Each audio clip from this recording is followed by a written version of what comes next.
on the motorway with him. Come on then, Rob. The Bristol driver, so he is. Hey, right. Aren't we in trouble to let that last person down? Right, all right, ladies and gentlemen. Just to point out, but I'm from fucking Gloucester, not Bristol. They always get it wrong. Never mind. Good evening, my name's Rob Auty, and I've got a 40 mic stand. I've got a 40 brain as well, so that doesn't matter. Like I said, I'm from Gloucester, and Gloucester's recently been on the news because there's been a police raid on another weed factory. Thought you might say that. What was really interesting about this one was it was right opposite the police station. So talk about being under their noses. That's Gloucester for you. Before that, it used to be a strip club, and that closed down as well. So all I can say about Gloucester is business isn't going very well, which is very concerning for me because I actually work around that area.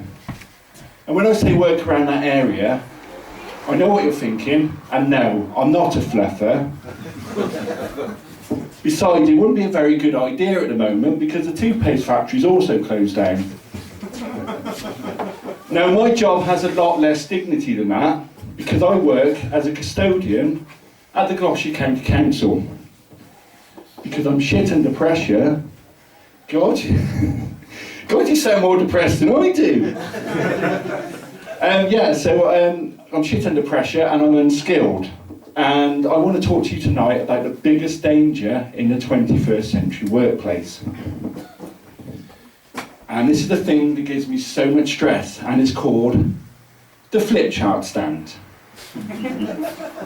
About as flimsy as this piece of crap. Now, the thing is with flip chart stand, they are...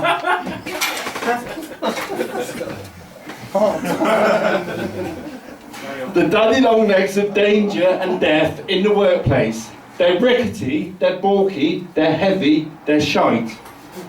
Especially when you're trying to move the bloody things, because when you pick them up, you don't know if one of the legs is going to fall out, and if there's somebody walking towards you, you're likely to impale them like the stingray barb that took out Steve Irwin. You've also got arms that apparently are for putting more flip chart pads on. They're like guillotines that can rip somebody's arm off. And can somebody please explain to me why anyone, because apparently they're for putting, I didn't say that. Apparently, I'm messing up. But basically, the arms, can somebody explain to me why anyone would need 6 flipping flapping flip chart stands with arms in a room that's 6 flipping flapping flopping foot by 3 flipping flapping flopping foot? And then I don't feel safe about leaving them in a room with a member of staff or member of the public. Because I one day I'm going to come back to a freak accident. And you don't want to leave it there on Student Appeals Day because if there's a fight, you don't know who's going to be more injured. The victim or the attacker. Plus, one day I'm going to come into a freak accident where the flip chart stand's going to fall on top of somebody, the arm's going to decapitate them, and the head's going to be resting on one of the legs like poor Ned Stark from Game of Thrones. As you can tell, I've got some issues. And to keep me calm, I like to listen to heavy metal music. Don't let my boy band t-shirt fool you. And I like to go to gigs and festivals, and I recently came back from one, I don't know, you might have heard of it, called Bloodstock. Very good, thank fuck for that. Bloodstock, and I have to say, I've done some pretty crazy shit at festivals. For example, eating a wasp. However, that wasn't on purpose. Although there are a lot of heavy metal fans that will probably do this as a dare, possibly after when the bin jousting craze has died down a bit. Now what happened was I was watching a band, and a wasp stung me on my lip. And I thought, if that wasp goes into my mouth, I'm in serious trouble. I need to do something pretty drastic. And when I say drastic, I was carrying a 4-pint that cost me a tenner. So the wasp lands on my lip, and I panic, and I do this. I go, "Ah! Ah! Ah!" I throw the pint in the air. It's a little bit like a pint of Halley's Comet. It goes flying. My friends look out going, what the fuck's going on there? The pint lands on top of a lady in front of me. My friends at this point think this is hilarious. However, the lady in front of me doesn't, because she thinks I've thrown piss at her. So she goes mental at me, and my mates are laughing at me because of the ensuing argument. Because she's like, what are you doing? Why are you throwing piss at me? I'm not. It's a what? So I don't know whether I got a fat lip from her or the wasp. But I can tell you one thing. In the words of the Scorpions, has anyone heard of the Scorpions? Yes! Thank fuck for that. It wasn't love at first sting. Thank God you got it, Dave. Also, I have a lot of anxieties about festivals. For example, putting up tents. Because every year I'm determined to put up a tent by myself and supervised. And every year I fuck it up. What will normally happen? My friends will say to me, Rob, do you want a hand? I have got friends.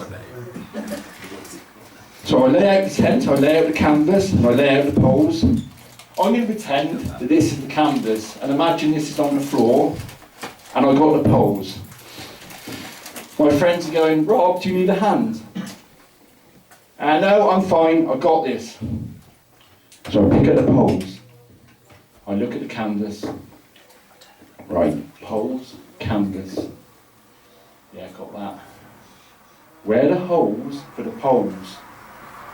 Where are the holes for the poles?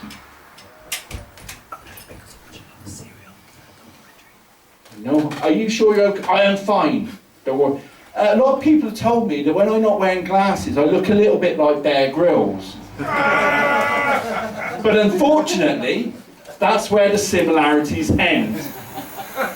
Apart from the drinking of the piss. So I'm there going, where are the holes for the poles? And my friend's going, are you sure you're alright? 10 tents later, and it's starting to become moonlight. Are you okay? No, I'm not okay! I cannot work out where I'm putting the holes for the poles. Have you got the other canvas out? For fuck's sake. And do you know the worst thing about that? That was my friend's 4-year-old son. But I think our biggest dread at the festival, of course, are the festival toilets. Yes, please. Now, if you're Neil will wait 6 days and not have a shit. Unfortunately for me, I have a regular poo clock, which normally goes off at about first thing in the morning. Which is not a bad time of day to have a shit at a festival, because normally that's when they pump the portaloos out, so they're normally clean. However, if you do have a hangover, be warned that the smell of shit, bacon and onions as you pass the food van is not going to help your hangover anymore, and you're going to have to queue. So while you're queuing for the toilet, you're thinking, right, okay, my time, I'm ready for this. You clutch your toilet roll, you clutch your buttocks, you're waiting. The queue's getting shorter and shorter.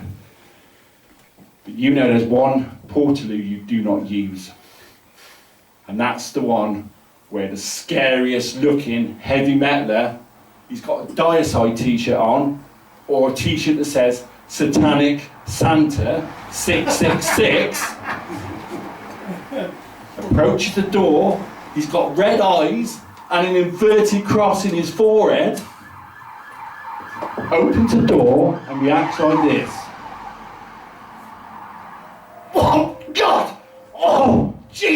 Christ, what the fuck is that? Oh my God, Hail Mary, full of grace, Hail Mary, full of grace. He's trying to take the crucifix out of his forehead, he's so scared. Jesus Christ, what the fuck is that?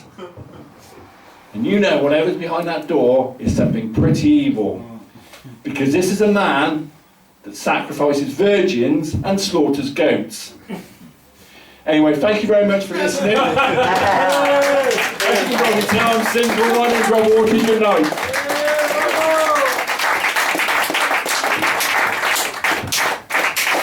Rob Auty, folks. Come on, big him up. Come on, big him up. He's come from Boston, not Bristol. Jill.